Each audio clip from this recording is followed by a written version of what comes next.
Hem vingut per quedar-nos.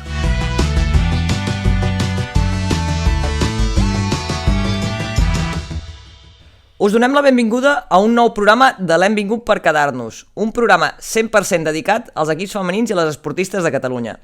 I us acompanyem aquesta estona, la Toni Muñoz, la Yolanda Bacardí i l'Aida Àngel, com sempre, i avui, convidada especial, la nostra companya Maria Pons, autora de la música i les veus d'aquest programa. Maria, benvinguda aquesta setmana. Moltes gràcies. Hola, què tal? Com anem? I ara sí, comencem el programa escoltant aquest àudio.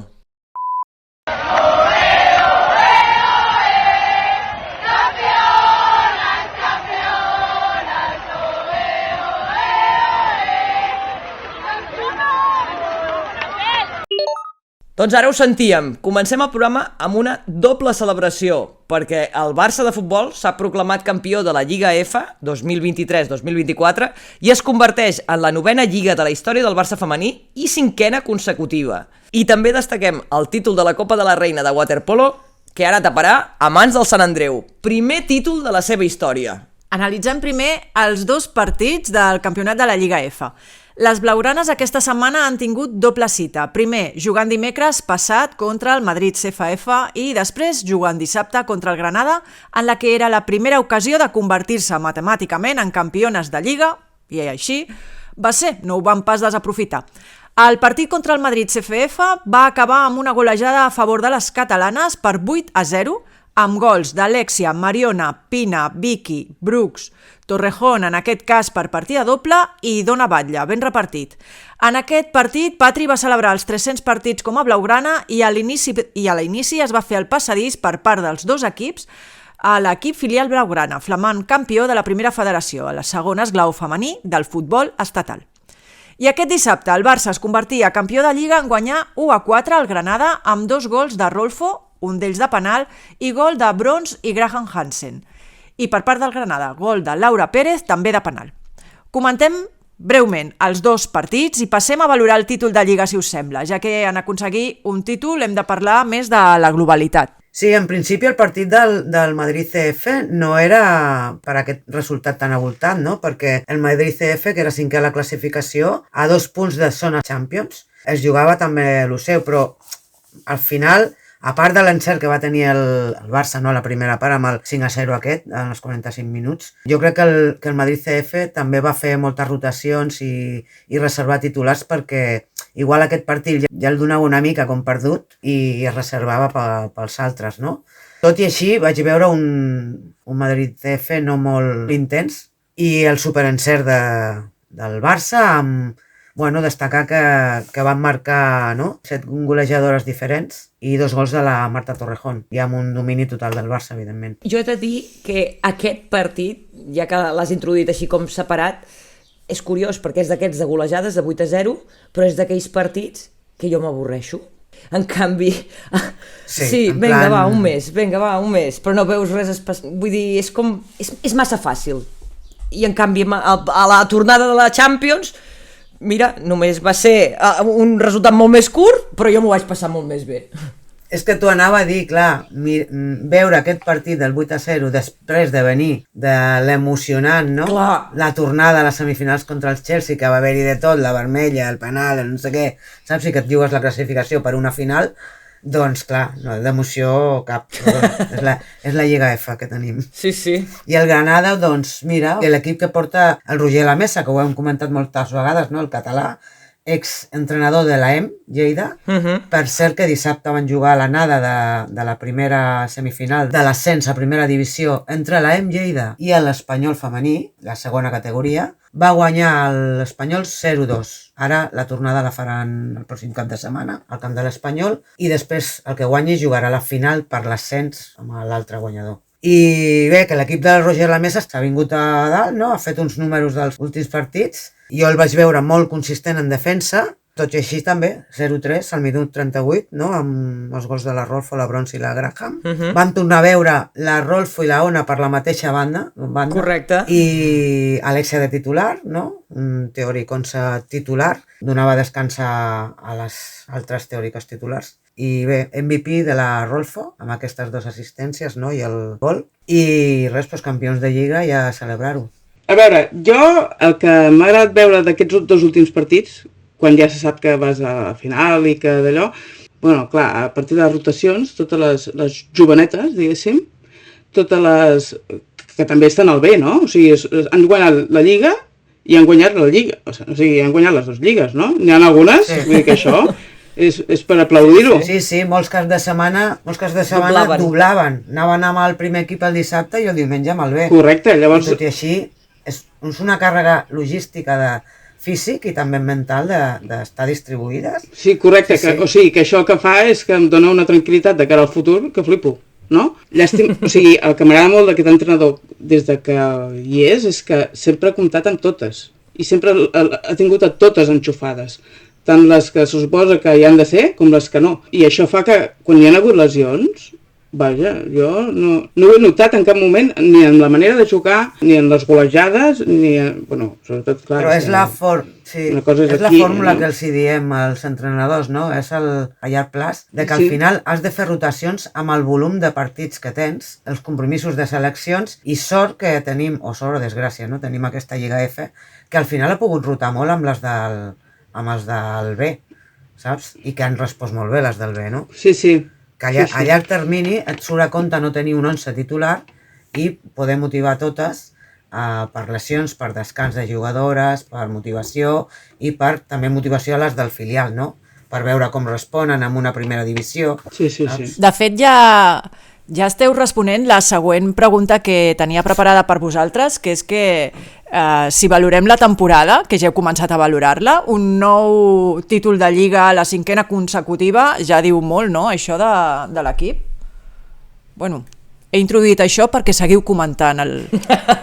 Però ja hem entrat a comentar el títol. Sí. No, que el resum és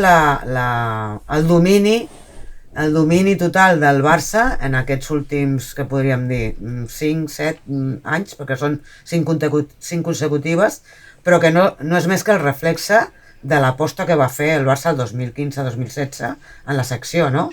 Que va apostar amb un pressupost que és per riure amb els números del masculí, però que li va sortir bé i que, justament com comentàvem, no sé, ara fora micros, em sembla, que estan salvant el club en aquests moments tan delicats, no?, amb el masculí, que tothom s'està tirant amb el femení a animar-lo i tal, no? Sí.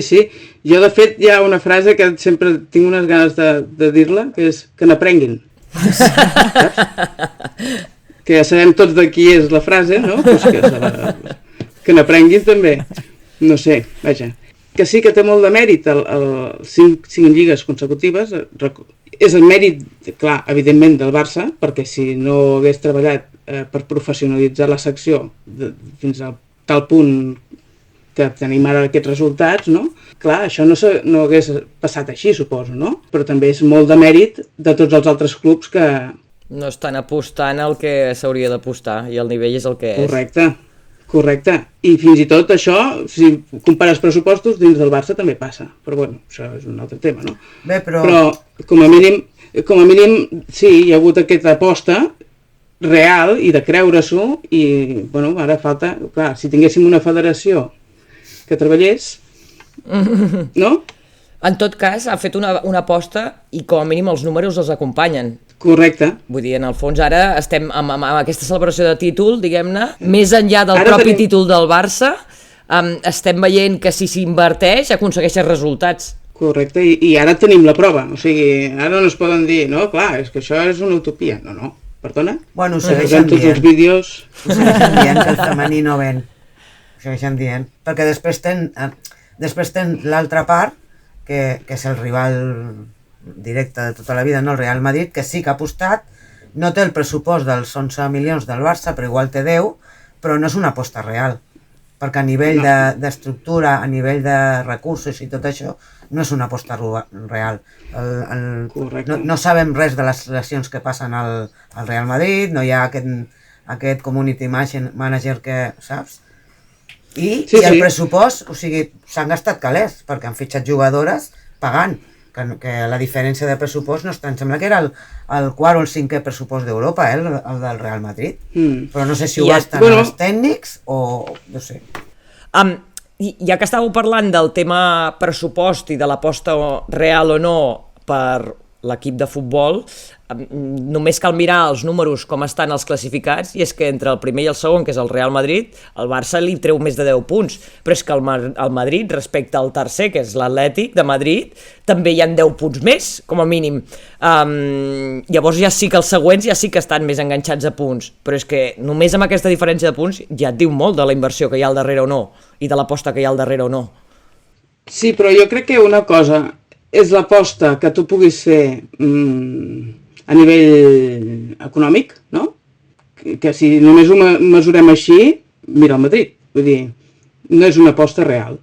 No? I l'altra està en l'aposta de voler millorar la competitivitat, és a dir, que les jugadores entrenin amb certes garanties, que tinguin unes certes garanties a nivell de l'elit que se'ls suposa, no? Que se'ls ha de donar, no? O sigui, si elles han de ser jugadores d'elit, doncs aquesta elit s'ha de... O sigui, han de tenir els recursos. La professionalització ha d'estar a tots els nivells, no només amb la inversió en jugadores. Correcte. No és només anar a comprar la millor jugadora de no sé on. En tot cas, escolteu, que estem en un programa de celebració. La Lliga l'acaben ara mateix amb 26 partits, 25 guanyats i tan sols un empat, 118 gols a favor, ara mateix porten, per 9 en contra, amb 18 vegades la porteria s'ha quedat a 0, i, evidentment, ja sabem la màxima golejadora aquesta temporada, i que a la Lliga F ha fet un rendiment espectacular, la Graham Hansen, però després, a continuació, tenim a la Salma Parayuelo amb 17 gols, 3 assistències, però després Clàudia Pina amb 12 gols, 5 assistències, i la següent seria ja Aitana Bonmatí, Mariona i l'Alexia, tot i que ha jugat menys minuts. Llavors, us anava a fer una petita enquesta a veure si sabíeu qui era la jugadora amb més partits i més minuts jugats. Ara mateix. Jo t'ho sé dir, perquè m'ho he mirat. Jo diria l'Aitana, però no sé. Està a prop. Digues, Tonyi. Jo he llegit que era l'Aitana, però que la Pina és la segona, molt a prop, la segona en Lliga F, Sí, només Lliga F. En Lliga F és la Pina molt a prop de l'Aitana. La que en principi té més partits és la Clàudia Pina i més minuts, 1.688 de minuts jugats. L'Aitana la segueix de ben a prop amb minuts jugats, que són 1.646. I la tercera de minuts jugats seria Ona Batlle, amb 1.594. Què pensava? Jo tinc la sensació que la Clàudia Pina no se l'aprofita prou, però després veig aquests números i dic, doncs potser sí. Doncs potser sí. Aquest any sí que he jugat molt, sí. Clar, igual la trobem a faltar igual en els partits aquests top. Exacte. Però, bueno, jo torno a dir, l'Aitana es va passar 4 anys sortint des de la banqueta, saps? O sigui, la Pina està consolidant-se en el primer equip i té unes condicions que ens farà gaudir, no? Si la tenim molt de temps aquí. I després de jugadores que més partits han jugat, que també m'ha sorprès, perquè no és la proporció que jo tenia al meu cap, és la Mariona, amb 26 partits també, empatat amb la Pina, i la següent, la Marta Torrejón, 24, que no sé si teníeu aquesta percepció que havia jugat tant la Marta Torrejón. Mira, hi ha un tema clau també, que és la selecció. La Marta Torrejón, al no anar a la selecció, i teòricament no jugar de titular en aquests partits top, tot i que ha jugat algun... Correcte. De la Champions ha jugat algun partit de titular. El tema de les rotacions ha fet que jugadores que en principi tinguessin un segon un paper residual o de banqueta, al final a les rotacions i a la Lliga F fa tenir aquests números, no? Perquè és que les han necessitat a totes. Totalment d'acord, sí, sí. I si heu parlat de partits i minuts, jo ara parlo de lligues. Perquè si l'Alexia ha aconseguit la seva 8a lliga, és la jugadora que més en té de la plantilla, Marta la 7a, Mariona la 6a, Graham Guijarro, Mapi, Aitana i Paños han sumat la seva 5a, i l'entrenador gallec, Jonathan Giraldez, abandonarà la disciplina blaugrana sense haver perdut cap de les 3 edicions que ha disputat. Porta 3 de 3. Així que escoltem també les seves declaracions. Molt content, per suposat a nivell personal, una altra lliga, la gent dona per suposat que hem de guanyar, no? Tots els partits, tots els títols, però bé, la gent que estem a dins sabem tota la feina que hi ha darrere, totes les complexitats que tenen la temporada, però bé, estic molt orgullós, estic molt content, gaudim moltíssim, perquè crec que estem fent una temporada meravellosa, i el que hem de fer avui és celebrar-ho. Crec que és important quan guanyes lligues, quan guanyes títols, celebrar-lo, i després a preparar el que queda de temporada. Ara mateix el que volem és compartir amb tota l'afició aquest moment. Tindré la possibilitat la setmana vinent de poder ensenyar la Copa a la nostra afició, però volem que des de Barcelona puguin celebrar-ho. Nosaltres ho farem aquí avui a Granada. S'ha donat així la competició per guanyar la Lliga fora de casa, però té tot el mèrit del món, i el que hem de fer ara és celebrar al màxim possible per demà tornar a reconnectar-se i preparar la final de la Copa de la Reina. La regularitat, no només de la temporada, és de les últimes temporades. Quan vaig arribar el 2019 al Barça, tota aquella inversió que s'havia fet en staff, amb metodologia, amb entrenament, crec que s'estan recollint tots els fruits de totes aquestes temporades passades, i parla bé de la secció, parla bé del club, de la inversió, parla bé de la manera de treballar, de la manera d'afrontar.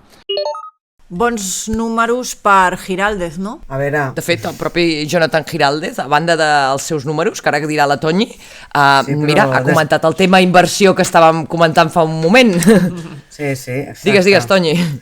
No, que a veure, des de que va agafar l'equip és com, per un entrenador, agafar un equip així és que et toca la loteria, no? Perquè un equip que ja està fet, amb els recursos que té, la projecció que té, les jugadores que té, al final bueno, li va tocar la loteria, i el que parlàvem de les oportunitats.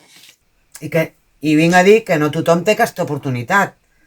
T'anava a introduir si amb aquesta oportunitat podem tenir alguna novetat al respecte. No ho sé, jo no... Ja sé per on vas.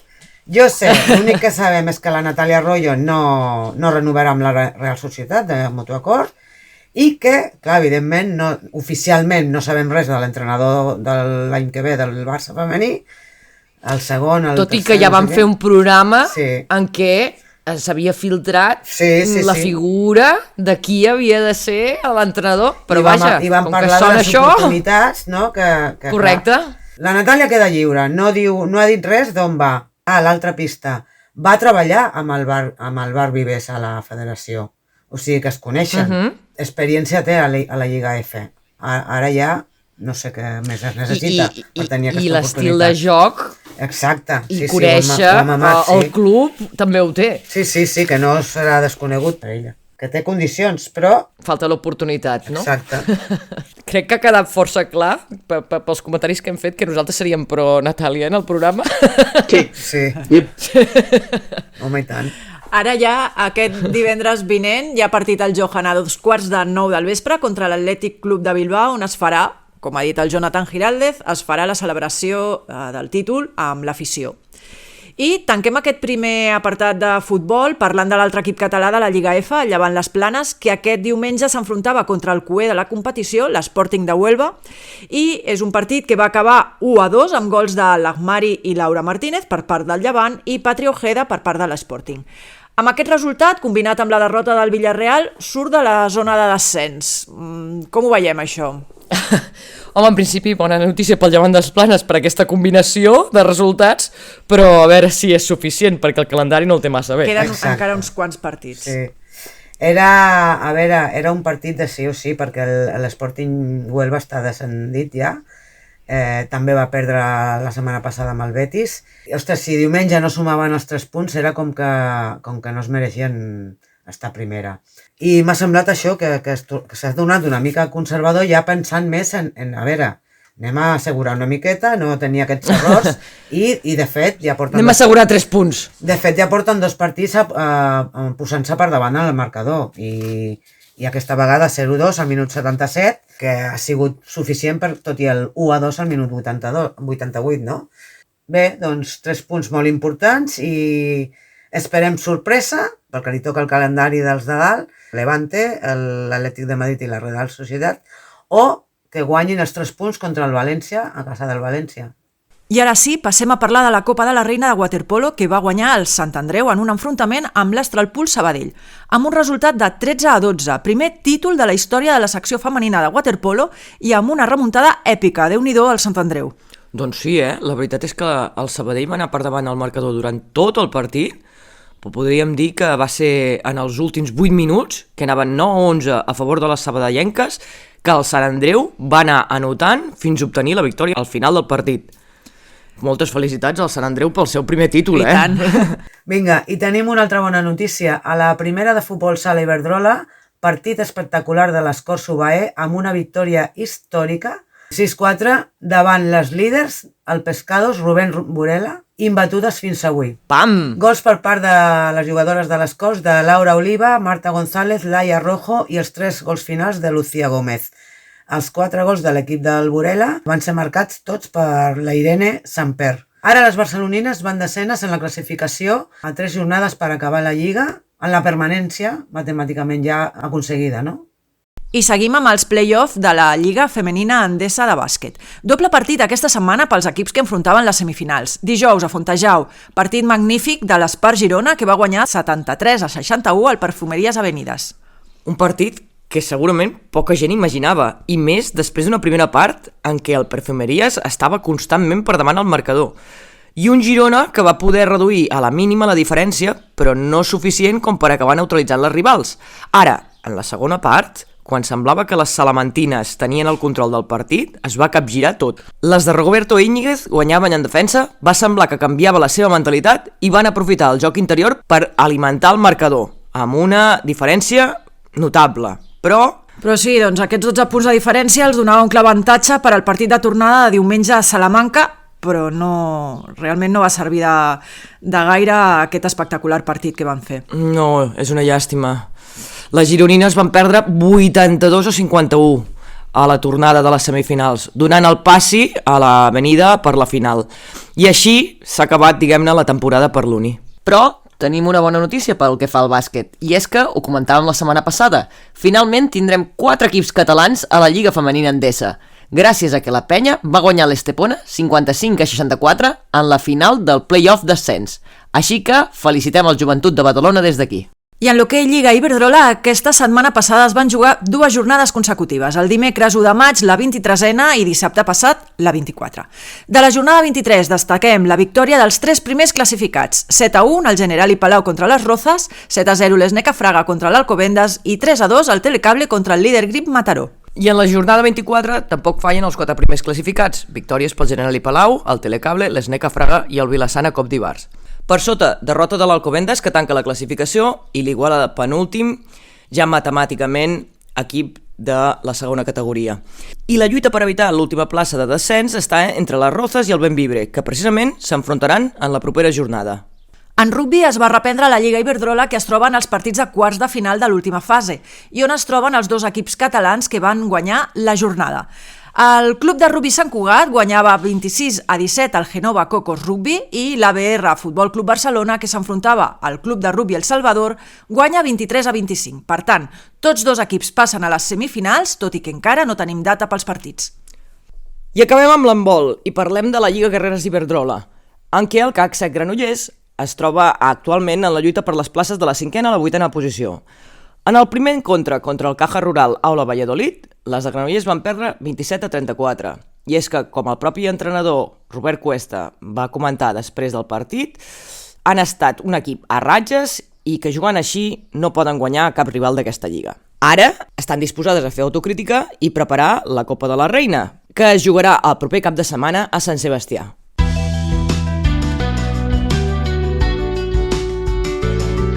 I això és tot en aquest programa d'avui. Acomiadem el programa felicitant el Barça i el Sant Andreu. Ens tornem a trobar el proper dimarts a les 9 del vespre. Esperem que amb més notícies esportives i bones com aquesta setmana. I recordeu que podeu escoltar el programa als principals serveis de podcast i al web benvicutxquedarnos.com. I agraïm avui en directe a la música i veus de la Maria Pons i als serveis tècnics de Ràdio Mollet.